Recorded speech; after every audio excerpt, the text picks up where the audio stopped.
आपको पता है वो जो LAC पे जो लाइन ऑफ एक्चुअल कंट्रोल है, उस पे दो बड़ी कुवतें दुनिया की, दो बड़े मुल्क, एटमी कुवतें, सबसे बड़ी आबादी, चाइना और इंडिया। आपको पता है उनकी जंग कैसे हुई है? कैसे हुई है? एक गोली नहीं चली, डंडे, जूते, लाते, थप्पड़, ये मारा, पत्थर मारे, उठा, ऐसे हुई लड़ाई।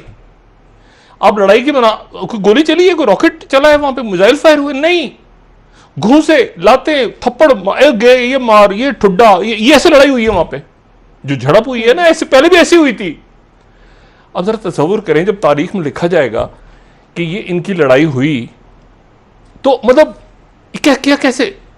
तो इसलिए हमारे भी 4-5 जो लोग हैं ना, कभी कोई ऐसा मरला आ जाए कि हमारी जंग छिड़ जाए और उसमें गालियां कोसने देने का टाइम आ जाए, तो ये एक चंद हमारे सियासतदान हर जमात से उनको उठा के और उनको भेज दिया जाए।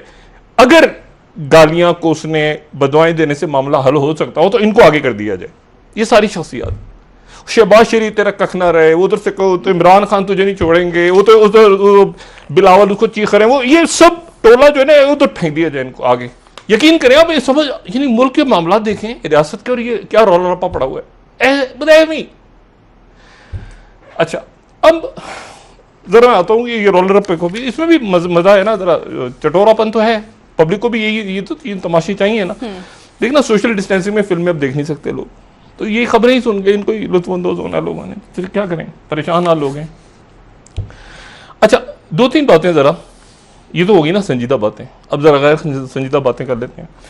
वो गैर संजीदा बातें ये हैं कि जो मैंने कल भी बात की थी कि इसके जो आप देखिए ना, वहाँ पे डोनाल्ड ट्रंप ने कह दिया कि मार्शल लॉ लगाया जाए, पेंटागन कह रही है कि हम तो नहीं लगाएंगे। अब ये होता है गैर जमहूरी माशरों में। अगर वहाँ जमहूरियत होती है अमेरिका में, तो आराम से कर्नल जाता 111 का 2 चमाटे मार के उसको मामला हल कर देता। 111 ब्रिगेड नहीं है अमेरिका में, वाशिंगटन में चेक करें जरा, वो तो पेंटागन फड्डा पड़ा हुआ है, मार्शल लॉ लगाओ नहीं लगाओ, कर्फ्यू लगाओ नहीं लगाओ, एक रोला रप्पा पड़ा हुआ है, आग लगी हुई है सड़कों पे, जमहूरियत है। जी तमाशा, अजीब, सर पैर कोई है नहीं। अच्छा, इनके जो दूसरे इनके जोड़वा भाई दूसरे जो बैठे हैं, मोदी, उधर क्या हुआ है मामला, और वो मामला बड़ा संगीन है।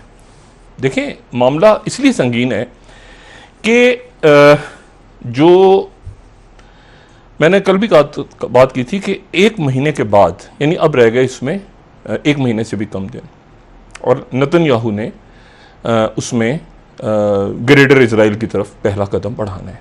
ठीक है, वाद उर्दन को, और अब उसके ऊपर मशरिक़ वुस्ता तो लफ्ज़ नहीं है, लेकिन चलें अरब ममालिक या जो भी ये एरिया है पूरा, नॉर्दर्न अफ्रीका का और मिडिल ईस्ट कह लें इसको, वहां पे क्या हो रहा है? वहां एक अजीब सूरत हाल है। ये मैंने परसों से जरा मैं मिडिल ईस्ट पर आया था। जी बिल्कुल। अच्छा, फाइनेंशियल टाइम्स ने एक खबर लगाई है। ये मैं सिर्फ आपको जरा बताना शुरू करता हूँ कि मोदी के साथ क्या होने वाला है। टाइम्स ऑफ इंडिया ये कह रहा है कि बिल्डअप हो रहा है, ये जरा लगाइएगा, स्टैंड ऑफ में ड्रैग ऑन ए ट्रूप्स डिंग इन, ये आज का अखबार है, और वो कह रहे हैं कि तमाम मौसम गर्मा जितना है उसमें ये फौजें बढ़ती जाएगी, कशीदगी बढ़ती जाएगी नेपाल के साथ। अच्छा, नेपाल के अंदर वो बाकायदा जो नेपाल का के वजीर आज़म है ओली, शर्मा ओली, तो उन्होंने जनाब नेतन्याहू से फ़ोन करके और नेतन्याहू को मुबारकबाद दी है कि हमारे 60 साल मुकम्मल हो गए हैं। तो नेतन्याहू ने फ़ोन रिसीव कर लिया, उनका फटा पड़ा हुआ इसके साथ, नेपाल का, इंडिया के साथ। इंडिया जो है वो नेतन्याहू जो है वो नेपाल, मतलब एक कंफ्यूजन, उधर से पोम्पियो आगे। अच्छा, आगे सुने आप जरा, अब आप सुने कि मोदी ने क्या किया। मोदी गालिबन एक बात को फरामोश कर गए हैं, और मैं ये इस बात को बहुत संजीदगी से मैं ये बात बता रहा हूं। 9/11 के बाद हमने अमेरिकन मीडिया को देखा है, हमने यूरोप के मीडिया को भी देखा है, मैंने बहुत क्लोजली वॉच किया इजराइल के मीडिया को भी, और उन्होंने मुझे वॉच किया है। ठीक है, ये एंड ऑफ टाइम जो है, जो बना था, तो ये उस वक्त मैं ARY में था, और वहां से पता ही चलता था मुझे, ARY की जो हमारी टीम थी उन्होंने आके बताया कि इसको सबसे ज्यादा इजराइल में देखा जा रहा है, एंड ऑफ टाइम को, ये जो यूट्यूब पे और बाकी सोशल मीडिया पे। और अमेरिका में देखा है, पाकिस्तान से ज़्यादा वहाँ देखा जा रहा है, क्योंकि वो इसको बड़ा क्लोजली ऑब्जर्व कर रहे हैं। अच्छा, और तो मैंने फिर उनको बताया, मैंने कहा जी मैं उनके रेफरेंसेस बाकायदा चेक करता हूँ कि कोई गलत बात कोट ना हो जाए।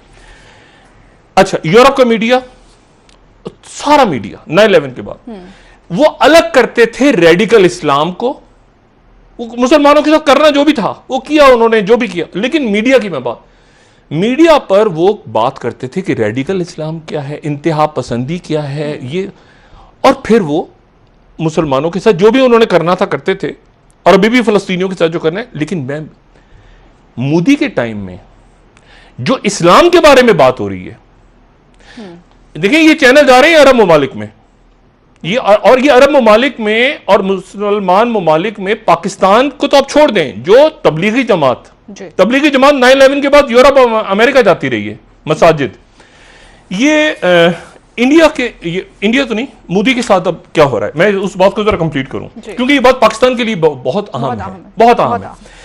वो ये होने जा रहा है कि इसमें जो बहुत बहुत अजीब बात है वो ये है कि ये जो चाइना के साथ जितने प्रोजेक्ट्स बन रहे हैं इस्लामी बरादर, इस्लामी ममालिक के, जहां पर बहुत बड़ी तादाद जो है वो ज़ाहिर है मुसलमानों की है, मुस्लिम ममालिक हैं, और अब वो अगर अपना रुख बदल रहे हैं, यहां पर अब ताल्लुक किस तरह से बनने जा रहा है, वो ये कहते हैं कि इस तरह से बनने जा रहा है कि ये जो न्यू सिल्क रोड स्ट्रेटजी है, उसमें सऊदी अरेबिया का, कतर का और बहरेन का जो 2030 विजन है, वो सारा का सारा इन्हीं रोड्स के ऊपर डिपेंड करता है। चाइना की इन्वेस्टमेंट होगी तो ये जो इनके विजन्स आ रहे हैं अगले सालों के, ठीक, थिंक टैंक को कोट कर रहा हूं मैं यहां पे। फिर उसके बाद वो कहते हैं कि यूएई का जो विजन है 2021 का, वो भी इस पर डिपेंड करता है कि चाइना के साथ कैसे रिलेशनशिप होंगे। फिर जो जॉर्डन का विजन 2025 है, वो भी इस पर डिपेंड करता है, सही। ओमान का भी इस पर डिपेंड करता है, कुवैत का भी 2035, इजिप्ट का 2030, ये सारे प्रोजेक्ट्स डिपेंड करते हैं चाइना के साथ रिलेशनशिप पे। अमेरिका का कोई ताल्लुक नहीं, तेल अमेरिका नहीं लेता, अब अमेरिका तेल नहीं लेता मिडिल ईस्ट से। अमेरिका जो है अब चाइना जो है वो नया स्ट्रेटेजिक पार्टनर है। और ये, अच्छा उसके इसको छोड़ें आप, और आगे चलें। जब ये इन्होंने कहा ना कि ये चाइना वायरस है और ये वुहान वायरस है, ये शुरू कर दिया ना इंडिया ने, ट्रंप की देखा देखी, सबसे पहले तो इंडिया के बाद ये कूदे। उस वक्त जनाब क्या हुआ कि कतर एयरवेज की तरफ से 5 कार्गो, शुरू में जब ये वायरस फैला है, 5 कार्गो प्लेन्स, जब ये वुहान वायरस और चाइना वायरस की जो, उसमें 300 टन मेडिकल सप्लाईज थी बीजिंग के लिए, वो कतर एयरवेज ने भेजी। और उसके बाद सऊदी अरेबिया ने मेडिकल सप्लाईज भेजी चाइना को, ठीक है। उसके बाद इसको काइंडली बड़ा कीजिएगा ताकि रेफरेंसेस लोग देखते रहें। ये अटलांटिक काउंसिल वाले कहीं कर रहे हैं जी, impact of Corona, Atlantic council की रिपोर्ट है। अच्छा, उसके बाद फिर दुबई में क्या किया उन्होंने कि बुर्ज खलीफा, अब ये कह रहे हैं कि चाइना वायरस, ठीक है, उन्होंने बुर्ज खलीफा के ऊपर चीन का झंडा लगा दिया और लिखा कि वुहान चलो, जहां पे वायरस जिसको अमेरिका, और ये इनको समझ नहीं आ रहा अभी कि ये कहां पे ये पहुंच गए हैं मोदी इंडिया को लेके। उन्होंने बुर्ज खलीफा के ऊपर पूरा रोशनी, चाइना का झंडा और साथ वुहान चलो वहां पे। और ये हो रहा है कहां पे? मुत्तहिदा अरब अमारात में। और ईरान में क्या हो रहा है? तेहरान में जो आजादी स्क्वायर है, आजादी स्क्वायर पे चाइना का झंडा लहरा दिया, ठीक है। अच्छा, अब मामला यह है कि इसमें अच्छा इजराइल ने भी भेज दी, कमाल देखें, इजराइल ने भी चाइना भेज दी। ये जो प्रोडक्टिव उनके यहां पर भी तो वो लिए हुए हैं ना, 2 ठेके उन्होंने ले लिए इजराइल ने। अब इजराइल यहां फंस गया कि आज उनका एक बड़ा अजीब परेशानी का एक आलम यहां पे। मैं इसलिए बता रहा हूं कि ये पाकिस्तान का जो पूरा सिस्टम है, ये अब चूंकि हम एक पोजीशन ले रहे हैं ना इसमें अरब मुल्कों के साथ, मैं सिर्फ एक बात करूं कि अब इजराइल के रह गए हैं 29 दिन, और आज उनका जो ये अखबार है उनका, ये बड़ा उनका राइट विंग अखबार है, इजराइल हेयोम, वो कह रहा है how worried should Israel be, काइंडली दिखा दीजिएगा इसकी स्लाइड अगर दिखा सकें तो। अच्छा, how worried should Israel be about the Arab response, क्योंकि जॉर्डन के अरब रिस्पॉन्स क्या होगा, इजराइल को कितनी परेशानी होनी चाहिए, क्योंकि जॉर्डन के किंग अब्दुल्ला ने कह दिया है कि मैसिव कॉन्फ्लिक्ट होगा पूरे रीजन में, कियास फैलेगा, एक्सट्रीमिज्म फैलेगा अगर आपने इस मुआहदे पे अमल दरामद करने की कोशिश की। ये वो जॉर्डन है जो मुस्तकिल तौर पे अमेरिका के साथ रहा है। जी ठीक है, वो जॉर्डन है ना, उस जॉर्डन ने, सऊदी अरेबिया ने 5G निकल गया हाथ से, ये मुझे बताएं। और ये कह रहे हैं बैठ के इनके मत्थे लग गए नेपाली काफी है जी ठीक है, ब्रेक और ले लेते पाकिस्तान हैं, वालियां दे रहे हैं। एक क्विक ब्रेक लेते हैं, वापस